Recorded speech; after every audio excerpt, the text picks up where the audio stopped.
बिस्मिल्लाहिर्रहमानिर्रहीम। अस्सलामुअलैकुम। Easy cooking with Iram में आप सबको खुशामदीद। तो जो रेसिपी आज मैं आपके साथ शेयर करने जा रही हूँ वो है बर्गर की रेसिपी। इसके लिए हमें जिन चीज़ों की ज़रूरत है वो हमने सबसे पहले 3 बर्गर लिए हैं और एक प्याज। इसको मैंने नमक लगा के अच्छे से इसको धो लिया और इसकी करवाट निकाल ली है। और एक अंडा जिसमें मैंने थोड़ा सा नमक डाल के इसे फेंट लिया है। और ये आलू जिनको मैंने बॉईल करके इसमें 1 टीस्पून नमक और 1 टीस्पून चाट मसाला शामिल करके इसको मैश कर लिया है। ये मसाला हम बर्गर में शामिल करेंगे। और यहाँ पर केचप और मायोनीज़ ये दोनों चीज़ें इसमें शामिल करेंगे। तो चलें इसको बनाना शुरू करते हैं।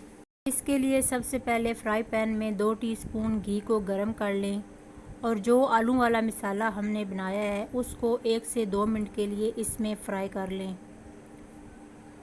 ताकि आलूओं का और मसाले का कच्चापन ख़त्म हो जाए। 1 मिनट पकाने के बाद इसको उतार लें। अब तवे पर 2 टीस्पून घी डालें और जो अंडा हमने थोड़ा सा नमक डाल के रखा हुआ है उसको इस तवे पर फ्राई कर लें। इस अंडे को अच्छे से फैला लें ताकि तीनों बर्गरों में एक अंडा पूरा हो जाए। आपको दूसरे अंडे की ज़रूरत नहीं पड़ेगी। दोनों साइडों से अंडे को पका कर उतार लें। अब इसी तवे पर थोड़ा सा घी डालें और जो बर्गर हमने बनाने हैं दोनों साइडों से घी लगाकर हल्की आंच पर इनको गरम कर लें।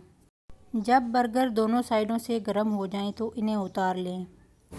अब बर्गर गरम हो चुके हैं। अब हम इसमें मसाला लगा लेंगे। एक बर्गर को प्लेट में रखें और उसके ऊपर जो आलू का मसाला हमने बनाया था वो फैलाकर अच्छे से उसके ऊपर लगा लें। मसाला आप अपने हिसाब से कम या ज़्यादा लगा सकते हैं।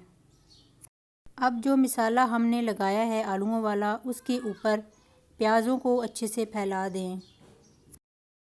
अब इसके ऊपर केचप और मायोनीज़ लगा लें और इसके बाद जो अंडा हमने बनाया था उसको काट लें और इसके ऊपर एक पीस लगा लें और बर्गर का दूसरा पार्ट इसके ऊपर रख के अब बर्गर हमारा बिल्कुल तैयार है। इसी तरह से हम बाकी के बर्गर भी तैयार कर लेंगे। तो यहाँ पर तीनों बर्गर हमारे तैयार हो चुके हैं। वीडियो अच्छी लगी तो चैनल को सब्सक्राइब, लाइक और शेयर ज़रूर करिएगा ताकि आने वाली वीडियो का नोटिफिकेशन आपको मिल सके।